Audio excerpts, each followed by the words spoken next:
welcome to another episode of the Bond Room Unlocked, whereby we take an item from this 27-year-old collection and relate it to one of the films that we know and love. But today is a special episode. I'll be reviewing the resolutions that I made in 2022 with the help of 4 other fans who also made their resolutions, and we'll look back and see if we did what we said we were going to do, or if we failed miserably and we didn't pass any of Q's tests. Let's start with Philip. Hi Vic and everyone at the Bond Room Unlocked. This is the Daily Moonraker. I've just come out of my Moonraker disco to wish everybody a happy new year.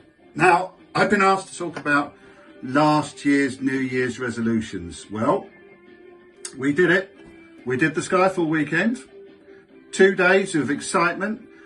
First day was a walking tour of London. The second day we went to Hankley Common. It was quite unfortunate really because it set fire. And one of the hottest days of the year, but never mind. I did make it to the Prince Charles Cinema on 6 occasions and went to see Dr. No all the way through to Skyfall.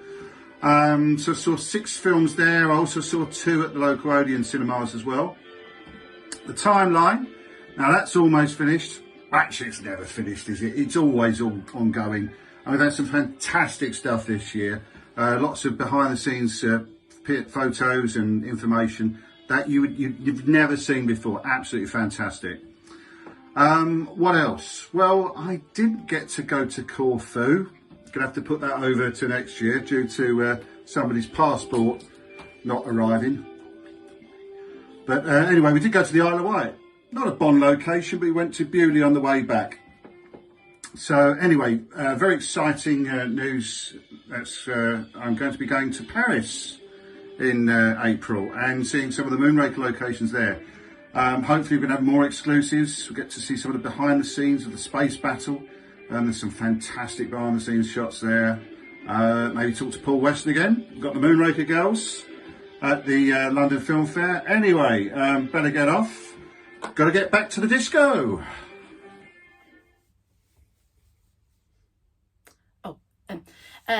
Yes, well, it seems like Philip certainly ticked most of his boxes. And Philip runs the Daily Moonraker Facebook group, and he loves all things about the 1979 Roger Moore film. And it's great to see the page growing in the community. So if you haven't already done so, get yourself over to the Daily Moonraker Facebook group. It's out of this world. Hello and happy 2023 to everybody at the Bond Room Unlocked. It's James Stafford here from Talking Codswallop podcast.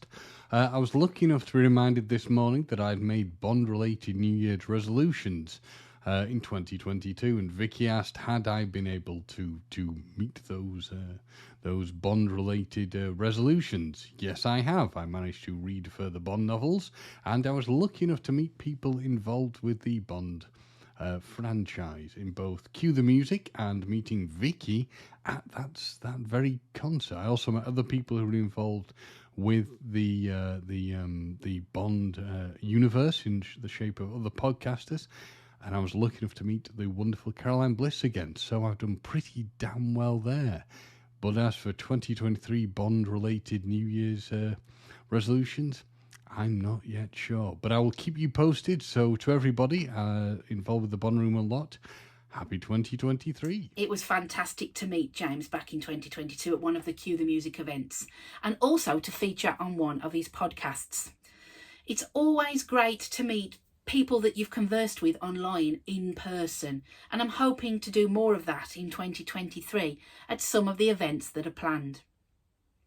Now, Chris very much wanted to steer away from what he calls the bashing of Brosnan. He isn't a Pierce Brosnan fan and was going to give his films another look in 2022 in hope that his opinion changed. I certainly hope that it did. Let's find out. You may remember that my New Year's resolution was to stop bashing the Brosnan Bond films. Did I achieve that? Of course I didn't. It started well enough when the Prince Charles Cinema kindly arranged a showing of GoldenEye on my birthday. which I thoroughly enjoyed.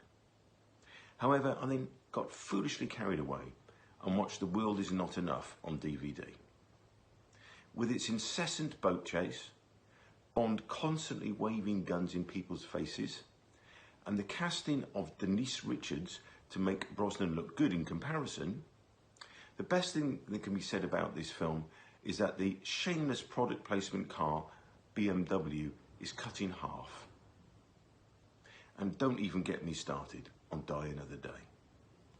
Oh well, it sounded so promising. I've got to admit, I don't understand why Brosnan gets berated for his films. I really rate the first three films, particularly Goldeneye, which is in my top 3.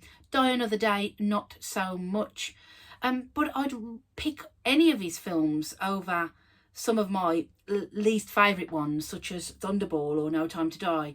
And talking of Thunderball, that was one of the films that I agreed to reevaluate and watch. And even though I did, it hasn't really made much difference. There are things I like about it, but it's not a favourite of mine. Happy New Year to my fellow James Bond fans, and thank you, Vicky, for asking me to take part once again.